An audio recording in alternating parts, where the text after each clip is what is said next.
Kahit nagsorry na, hindi pa rin daw isasantabi ng House Committee on Ethics ang panonood ng sabong ng isang kongresista habang nasa sesyon. Handa namang humarap si Congressman Nicanor Briones sa investigasyon pero gid niya, hindi totoo ang mga paratang laban sa kanya. Nakatutok si Tina Panganiban Perez. Ilang araw matapos makunan si AGA Party List Representative Nicanor Briones na nanonood ng sabong sa kanyang cellphone habang nagsesesyon, may tiniyak ang House Committee on Ethics. Asahan niyo po na tutuparin ng Committee on Ethics ang aming tungkulin. And we will make sure that we will abide by the proper process before coming up with a decision on matters. We can't afford to right a wrong with another wrong.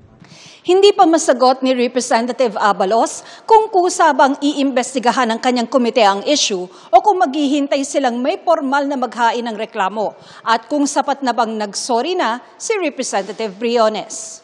Kaka-appoint ko lamang bilang Committee on Ethics Chairman last Wednesday. Wala pa pong ibang members sa committee na na-appoint. We are still awaiting on that. Hindi pa po tayo nakakapag-adopt ng ating rules, but we will fulfill our job to the best that we can.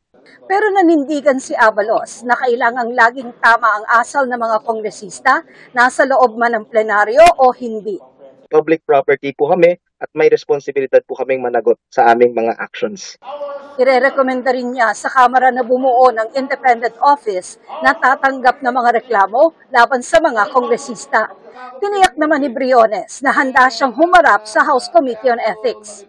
Kung sa tingin nila ay dapat imbestigahan, harap tayo doon dahil wala naman tayo tinatago. Malinis konsensya natin. Pero nanindigan si Briones na hindi siya nag-iisabong nang makunan siya ng litrato at video. Parang hindi makatarungan. Pero wala naman ako magagawa. Dahil hindi naman totoo yung paratang sa atin na tayo nagsusugal na nagpuputuhan kay Speaker. Tumanggi naman magkomento si Briones sa mga ulat na nawala na siya ng pagkakataong mahalal sa Commission on Appointments dahil sa insidente. Para sa GMA Integrated News, Tina Panganiban Perez, nakatutok, 24 oras.